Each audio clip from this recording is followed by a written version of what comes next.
going to have a crack. He is, you know. Oh, I say! Brilliant! That is schoolboy's own stuff. Oh, I bet even he can't believe it. Good morning and good morning We to are you, Tottenham. We are Tottenham, Super Tottenham from the land. We are Tottenham, Super Tottenham. We are Tottenham from the land. Good morning and good morning to you. Welcome to this Saturday morning. Good morning Tottenham away video with my guest, of course, Little Iggy, Mini Iggy, my man right here. He's joined us before. Come in a little bit in the camera. I hope you guys are fantastically well. How are you all? Hope you're having a grand weekend. As it's just started, I'm taking little man here to football training. But as we just started the conversation talking about Tottenham and things that have been happening in Tottenham this week, and obviously one of the conversations that we ended up having was Ndombele. We just started it and then we said, you know what, we'll talk about it on the way to training. And well, look, we have differences of opinion, and this is not the first time I've had it this week. Seen before, and we're Tottenham TV earlier in the week in the panel show, and also we've had this conversation. I don't know how he feels about it right now, but I know up to not long ago, Stel also was saying that Ndombele should be, well, we should give him another go, really. And you guys know, I'm of a different opinion, and it turns out, little man over here, Iggy Jr. is also of the same opinion of those that want to give Ndombele another chance under Postecoglou. Do you know what? I'm going to say I'm just going to literally, for those who haven't heard me say or perhaps not heard me recently speak about, I'm just going to say this. And I said it in a tweet this morning. I said, football isn't about, I'm seeing on social media, at Hotspur Way, how he's doing little bits of training and skills and all of that, and it's all lovely. Like, it seems to be like the massive PR thing behind on this Ndombele hype train that I'm feeling that's coming out of the social medias right now. And I'm gonna say this, and then I'm gonna leave the word to Iggy Jr. over here. Football is great to play in the summer. The sun's out, long summer's day, and everyone feeling good, everyone's vibing and playing well and feeling good about themselves. It's fresh because you just come back from holidays. Everything's all hunky-dory and fantastic. But you know what? Football, as you know as well, is mainly played in those cold, rainy, horrible winter/autumn days where half of the time you probably don't even want to go out there and play, but you go and do it because football is mainly a wintry autumn winter sport. And I feel that when those days arrive, when the going gets tough, when the results are not going your way perhaps, when everybody needs to muddle together to try and get out of the situation that you're in, he's going to be the first one to go missing because he just doesn't have the minerals, he doesn't have the character.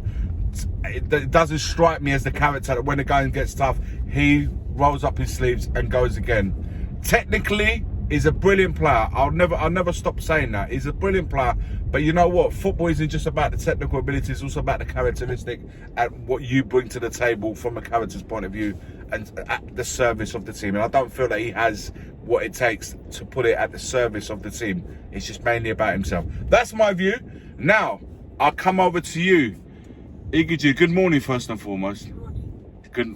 Speak up, don't be shy, speak up. Morning. Good morning. Now, please, share me your argument and why, and debate me why you think we should give him a second chance. Well, I mean, personally, it's more like he hasn't really, not my main argument, but one of my arguments is he's been playing in a defensive style. Like, he likes to keep possession, do the skills, trickery, and we see that he has little bits and moments, even in the defensive styles, like when he dinked it over the Sheffield United keeper's head. Like, we can see he's got the talent. I feel like he needs to be given one more chance, and also I feel like the offers that are coming in for him wouldn't be enough to maybe sell him. If we give him one good season and he has a good season, maybe we can look to keep him, or we can sell him for a high price. as well as the fact that he's got good players around him as well that will feed him the ball. He'll be in a lot of space, I reckon. He'll have like more chances in on goal, and yeah. Do you feel though that sorry, let me just take this off. Do you feel that perhaps the way Postecoglou will look to play will actually suit Ndombele? Yeah, because I feel like we'll play more attacking. Yeah. Like we'll have more men forward. I feel like he'll have a lot more like not time, but like a lot more moments on the ball. And I feel like he's the type of player to just like he'll have like one little moment that will just change the game. But do you not feel that with Maddison coming in, that creative side has almost been filled by him? I'm not saying that Ndombele can't be. I listen. My argument is not. It's not the fact that he's not technically good. I've always stated that he's a good player. I just think that you need to be a team player that puts the needs of the team ahead of yourself. And he hasn't given me in the previous seasons or in the previous times he's been at Spurs, he hasn't given me that situation. People can change. I'm not saying that they can't change. I just if I had to make a decision on whether I sell him or not. By the way, there's rumours that there's been a 20 million. There's something that Napoli or maybe a team now, Galatasaray perhaps, are coming in for him in a 20 million region. Like, that's the money that we're talking about right now. I would see it to like an opportunity to get rid and bring someone else, perhaps who isn't as good as technically as him, but could be more useful to the squad and the team right now. Would you sell for 20 million? Would you say, no, I'm still sticking with him, and if he then goes up in value, I can try and sell him on again. But then he can go the other way. It can lose value. So knowing that now, what would you say to that? Well, I mean, it is a very big risk. It could go one of two ways, but I feel like even if with Maddison there, it's good to have options as well, like to come off the bench or to start.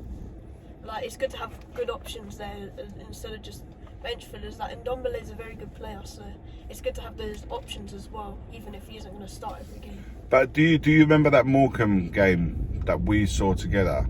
And he was taking ages to come off. He was like, got substituted and he was walking off. I think the players, I remember there was another player that I can't remember who it is right now. If it was Sessin, I can't honestly for the life of me.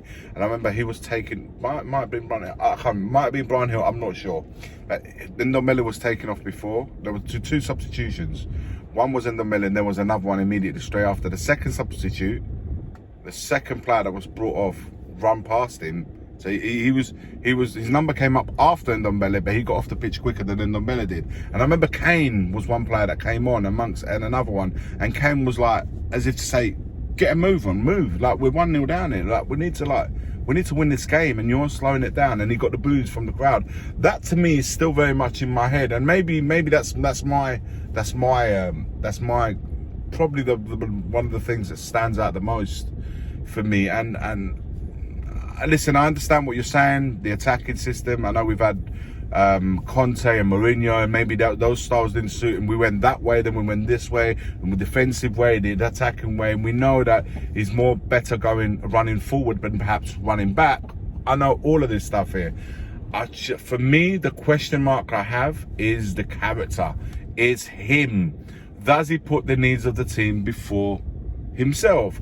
And the character, when it going gets tough, when you need, there's always moments in the season. You had them this season where there was tough periods. We went for a little losing streak.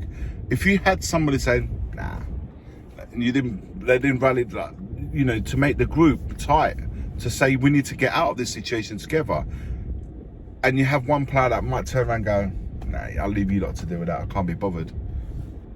Which can happen. You get those players too, by the way. Do you think he's going to be this guy or the guy that's going to go, nah, see you later, mate. I'll come back when the times are better. Like I said, it's a big risk if we are going to keep him, because he hasn't proven himself yet. And he's just like, he's one of those players which I feel like might be like that. But then again, he could be the other way. He could be like, maybe he might not be a leader, but he could be someone that's like trying to, when the going gets tough, he could be someone that's trying to actually help the captain, whoever's there, if Kane's here or not, and he might go the other way. So, but as it stands right now, do you stay by your decision that we should keep him another season and have him and Maddison, let them two be the creator? Oh, we're forgetting Lo Celso as well. Like, yeah. Lo Celso's back. So, what do we do? Do we sell Lo Celso, keep Ndombele and Maddison? Do we get rid of Ndombele and keep Lo Celso and Maddison? Well, we've forgotten about Lo Celso as well, but I know it's predominantly the Ndombele conversation, but as a little word on Lo Celso, would you get rid? Well, I mean, he had a very... I don't really watch La Liga that much, I'm going to admit that. But the season where Villarreal won the Champions League, he had a very good input then. I don't know much about him this season. I feel like... Well, I mean, to be fair, he has been playing like more of a further forward role, like striker. Yeah, like we know the Ndombele because we've seen him at Napoli. We watch a lot of Serie A games, so that's probably why we're more towards knowing more about Ndombele than perhaps Lo Celso. So I understand. Just for those who don't watching in might not understand why is that we know more about Ndombele's season than Lo Celso. That is, we watch way more Serie A games than La Liga. But okay, all right, that's the argument out there. You're sticking with give him another season.